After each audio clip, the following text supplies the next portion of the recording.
بسم الله الرحمن الرحيم اللهم صل على سيدنا ومولانا محمد وعلى ال سيدنا مولانا محمد رب زدنا المعروف برون سبق کې مونږه د الله تعالی د پاره صفات چې نه مونږ ویلو اشاعره و صفات ثابتوي او ماتوریدی اته صفات ثابتوي برون سبق کې مونږه د علم او د قدرت حیات او د سمع او د بصر متعلق باس کړو نن سبق کې شپږم نمبر والاراده والمشیه اراده او مشیت اراده او مشیت د مصنف رحمت الله علیه په باندې دوه مترادف سيزونه دي بعض متکلمین فرمایي چې اراده عین قدرت ده او بعض فرمایي چې دا اراده د عین علم ده مطلب دا دی چې دا اراده پکې جدا مستقل صفت نه نه دا الله تعالی په صفاتو کې مستقل صفت نه نه بلکې دا مخکې چې کوم صفاتونه ذکر شول د قدرت صفت چې کوم ذکر شو نو دا هم عین قدرت ده پوه شئ او بعض متکلمین فرمایي چې دا اراده پکې سنوي صفت نه نه بلکې دا مخکې چې کوم صفت علم ذکر شو نو دا په علم کې جننده داخل ده مصنف رحمت الله علیه د دې هغه تفسیر دا په دې طریقې سره وکړو تعریف په دې طریقې سره کړل چې دا اراده د قدرت او د علم نه بغیر دا غیر دا یعنی اراده جدا شی ده قدرت جدا شی ده او علم جننده جدا شی ده د دې لپاره درې خبرې دي یو خبره خدا را یو خبره باندې ځان په کول دادي چې قدرت لري کنه قدرت د صفت ده چې دا غي د وجینا د فعل کول او نه کول یعنی د فعل کول او ترک دا دواړه ممکن دي قدرت دا جنینه په دې باندې د فعل کول او نه کول دواړه ممکن دي یعنی د قدرت تعلق سره کنه د ضدینو سره ده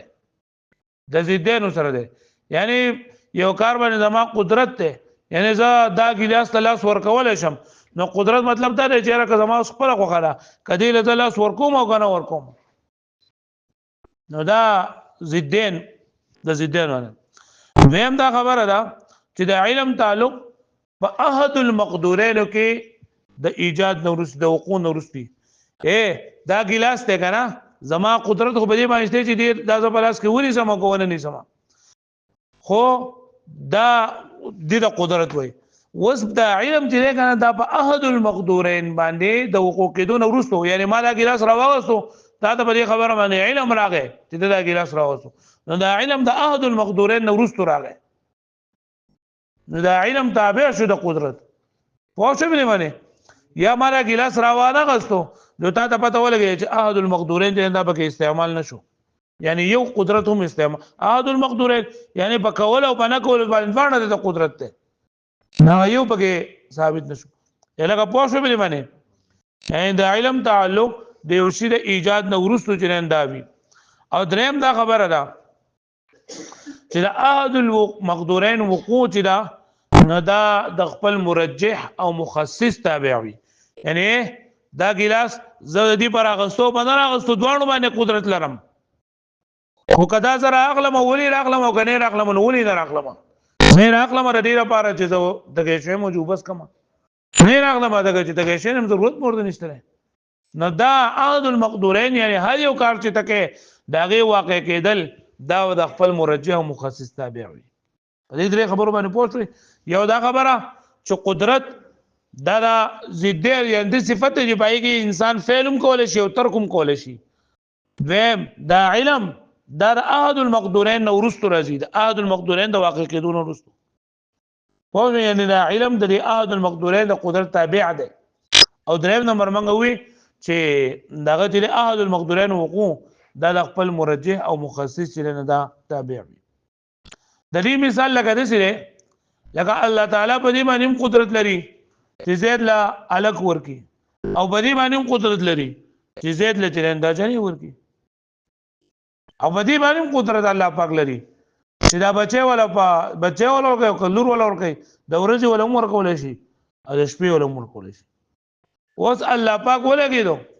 او احد المقدورین استعمال کو چې انسان لا د زید لا الله پاک الک ورکو او هغه ور د ورځ ورکو نو اوس دا خبره چیرې الله پاک خو په دې باندې قدرت لرو چې دی انسان له دې نه دا لور ورکی نو زوی ولا ورکو خو شوي او دغه شانتي د شپې ولا عمر کول شو نو د ورځې ولا ورکو د دوانو جواب دار چې دا دلته د الله تعالی اراده استعمال شوی دا او اراده تیر کنه نو د الله پاک د اراده یعنی الله پاک اراده نه سو وکړه چې دی الګ له بجنې باندې ترجیح ورکړه او ورځې له پس باندې ترجیح ورکړه پښپ باندې نو ګوره اراده د احد المقدورین وجود له ترجیح ورکوي اراده د احد المقدورین له څور کوي ګوره لکه موږ وې کنه احد المقدورین الله پاک په دې باندې قادر دی چې الګ پیدا کی الله پاک په دې باندې قادر دی چې څه پیدا کی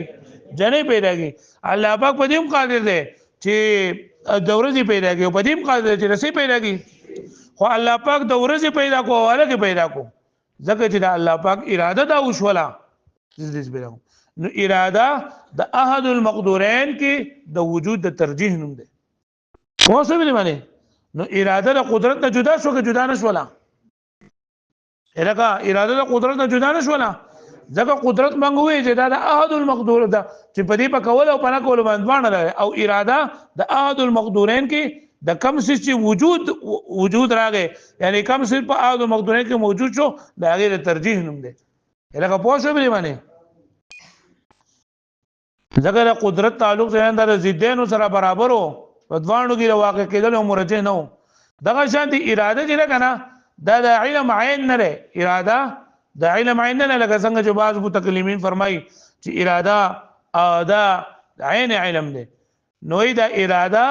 د علم عین نه لري بلکې دا داګه نه غیر دی اگر کچرتا دا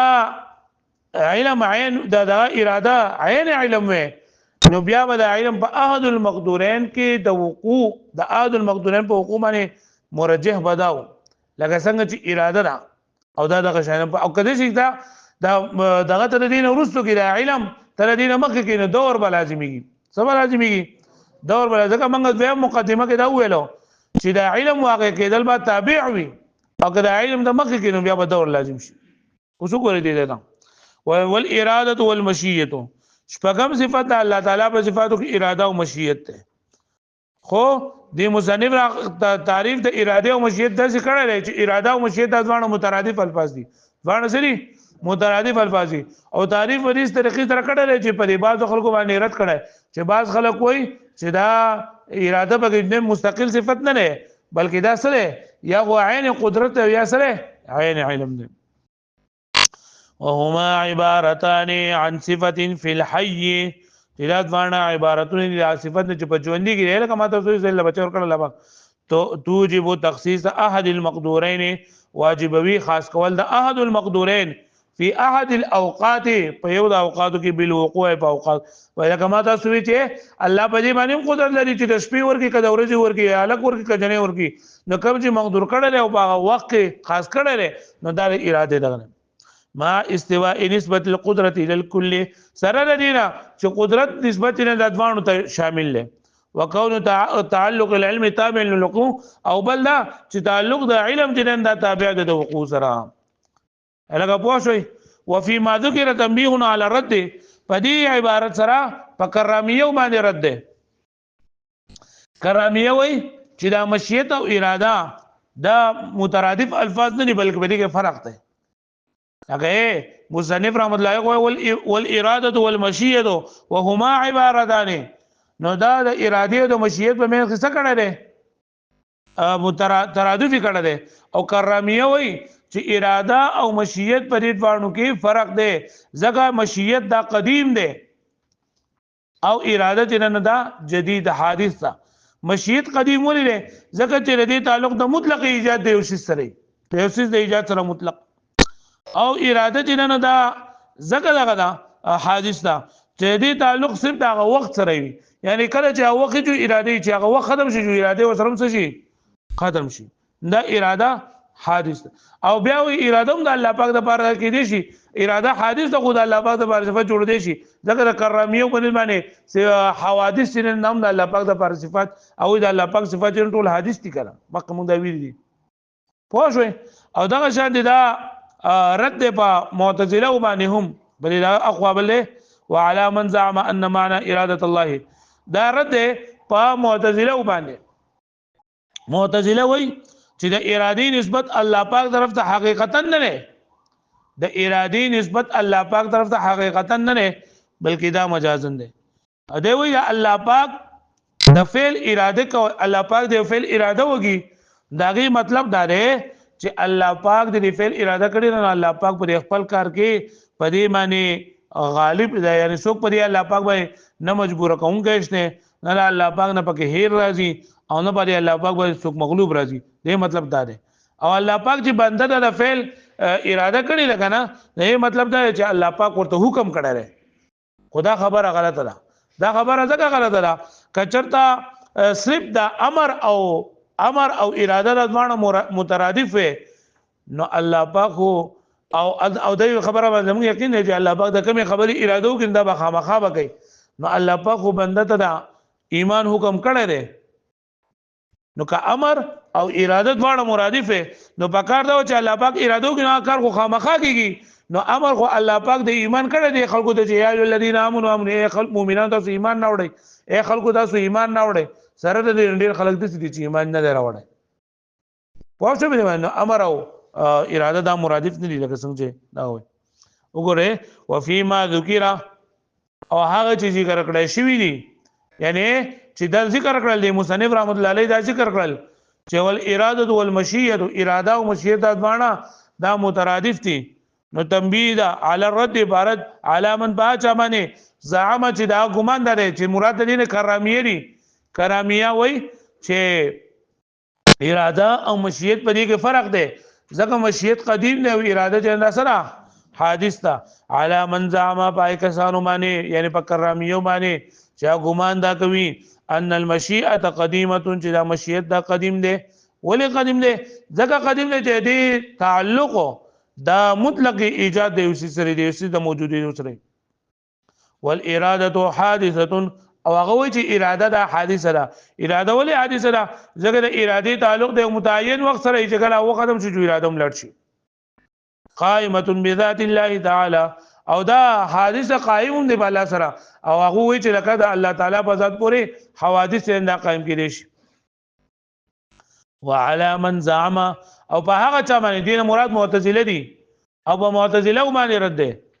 چې معتزله دغه دار چې دا ارادي دا نسبت الله پاک طرف ته دا مجازن دي حقیقتا نه لري انما اراده الله تعالی چې معنی د ارادي الله تعالی فعله در الله تعالی فعل یعنی الله تعالی لا فعل او اراده یو شان امر فعل مطلب امر دی انه ليس بمكره چې دیګه الله پاک بچا اکراه نه کړل شي برمانه ولا ساهن او نه الله پاک نه هیر شوی دی پرې هیرون کړي ولا مغلوب او نه غالب کړل شوی دی ومعنى اراده فعل غیره او معنا د اراده الله چې الله دی مخلوق د فعل کړل نو انه امر به مطلب دی چې دا ورته الله پاک څه کړل حکم کړ نو دې دا مطلب شو چې الله پاک چې بندګانو ته کوم او دا کړل کوم اراده کړی د دفع نو دا اراده او فعل امر یو شان دي اراده او امر سره یو شان دي وای کیفا دا جواب ورکړي کیفا څنګه بدا برابر شي وقد امر كل مكلف بالايمان حال له چې الله پاک هر مکلف ته ایمان حکم کړی دی وسائر الواجبات او ټول واجبات ته حکم کړی دی سره د دینه مع ان اکثر المکلفین کفار و عصات و سره د دینه اکثر د مکلفین نه کافران دي او نه ګناګار دي ولو شاء کته غفتل الله پاک لا وقعون دا ټول خلک ورشي ځکه چې الله پاک اراده دی وکړ وکي نو بیا هغه خامخا پورا کوي او بیا څه کوي خامخا پورا کوي نو که اراده او امر یو شان دی نو بیا په کار دا و چې ټول خلکو ایمان نه وړي په دنیا کې سو کافر نه ځکه چې الله پاک حکم د ایمان کړی دی کنه واښو به باندې والفعل والتخليق د دې نه او فعل نو فعل والفعل والتخليق دا وم صفات د الله تعالی بیانې چې هغه تخلیق ته تکوین د فعل او د تخلیق نه مراد تکوین دی د فعل او د تخلیق نه مراد سره دا یعنی د صفات ازلیت مراد چای د تکوین وي بیا تکوین معنی را ایجاد کول تکوین معنی سره ایجاد کول کله ایجاد معنی د ایجاد تعلق دا د غزر راشي د رزق سره نو ما معنی ترزیق او کا چرته د صورت سره تعلق راشي نو بیا ورته لګي تصویر او که چرته د حیات سره تعلق راشي نو بیا ورته لګي احیا او که د مرګ سره تعلق راشي نو بیا ورته لګي اماتت لکه پوه شو باندې نو د کوین با سویروس پر روان دي بیا به دې کې دا خبره کړې ده چې مصنف رحمت الله علیه دلته کې خلق وي او الفعل والتخليق تخليق وي خلق ولي ونوي والفعل والخلق ولي ونوي چې تخليق وي نو دا خلق زکه وي ونوي کنه چې خلق په معنا د مخلوق باندې مستعملي ډیر زیات نو که خلق ویل نه نه خلق بیا دا شوبه غستله چیرې دا الله تعالی دا مخلوق ته نه هم صفت ازلی ده حال دا چې مخلوق ته دا صفت ازلی نه ده پوه دا وای بيزو والفعل والتخليق وم صفات الله پاک فعل او تخليق د فعل او تخليق نه مراد دا عبارتان عن صفه ازليه دا دوه عبارتون د الله تعالی صفت ازلیه تسمى بالتكوين چې دې ته نوم ورکول کېږي د څه د تکوین وسيجي تحقيقه د تحقیق به ان شاء الله راځي تکوین باس مستر روان دي هو التخليق وعدل عن لفظ الخلق يعني دا خلق په زمانه تخليق ولي وي خلق ویلې به نو تخلیق ولي وي بشيوع استعمال في المخلوق زکه چې دا خلق په معنی د مخلوق باندې ډیر زیات استعماليږي زکه دا خلق په معنی باندې دا خلق په معنی د مخلوق باندې ډیر زیات استعماليږي نو که خلق ویلې نو بیا د خلق په ځین کې به خبره وا چې دا الله دا خلق په معنی د مخلوق باندې استعماليږي نو دا مخلوق ته دا هم دغه صفت ته ازلی صفت ته والترزيق او ترزيق تکوین مخصوص یعنی ما تاسو وی چې تکوین معنی د ایجاد کول بیا د ایجاد کولو تعلق چې د سره وی جو هغه د ایجاد کولو تعلق د رزق سره جو ترزيق ده کله ایجاد کولو تعلق د آیات سره جو احیا ده کله ایجاد کولو تعلق د موت سره جو اماتت ده والترزيق تكوين مخصوص صرح به تسليق کړي سره اشاره الى ان مثل التخليق والتصوير والترزيق والاحياء والاماته وغير ذلك چې اشاره ده بغیر چې په مثل تخلیق باندې لکه تخلیق چې د تکوین تعلق د خلق سره وي تصویر چې د تکوین تعلق د سره وي د صورت سره وي ترزيق چې تعلق د رزق سره احياء چې تعلق د حیا سره اماته مما اسند الى الله تعالی هغه چې نسبت کړل شوی الله تعالی طرف ته کل منها راجعون دا ټول راجع دي الى صفه حقيقيه هغه صفت حقيقيه چې ازلی ده قائمه بذات هي تکوین دي لا كما زعم الاشعري د دې نه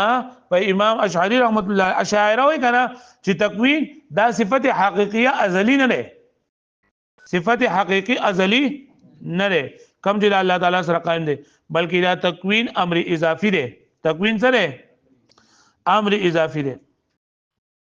او دا صفاتنا د صفات الفعل نه دي صفات ذات نه دي ورته الله تعالی دوه قسم صفات دي یو صفات ذات دي او صفات افعال دي صفات ذاتيه دي ته ویلېږي چې داغي نفيواله د الله تعالی د ذات ناموجب نقص وي چاته د الله پاک نه نفي کې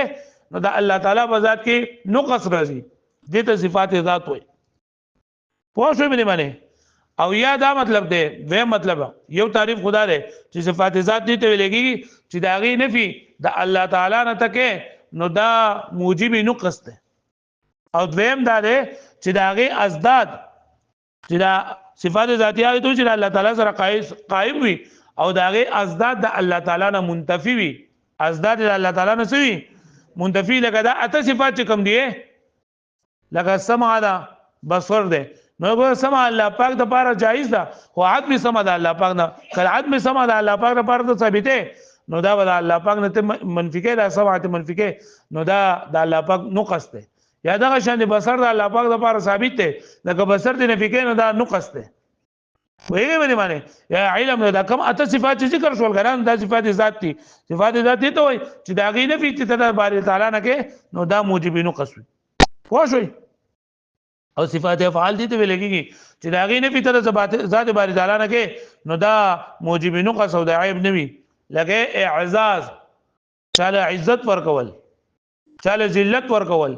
نو دا د الله پاک د صفاتونه دي کته د الله پاک عزت نه وکړل د الله پاک باندې صاحب نه ده او پاکس باندې عیب ده الګه پوه شو به معنی او فهم تعریف دار چې صفات فعلیه صفات افعال دا غي ته لګي چې الله تعالی سره قائمي او ازداد هم د الله پاک سره قائمي لکه عزت ورکول او ذلت ورکول نو عزت او ذلت دا یو بل جز دي دا الټ ټیګن یو بل نقصان دي د یو بل زیدین دي نو د یو بل زیدین د ځوان د الله پاک د پارچې دا ثابت دي خو شوي نو اشاعره وای چې دا تکوین دا صفت افعال نه ده د صفات ذاتیو نه ده دا خبره غلا ویلا کما زعم الاشعری وېدا نه د سیده لکه څنګه چې اشاعره دا ګمان کوي چې من انها اضافات چې دا تکوین دا د اضافات او صفات الافعال او دا صفات د افعال لري حالا جایز نه بلکې دا صفات ذاتیو نه ده لکه پوه شو به معنی بس نه واړو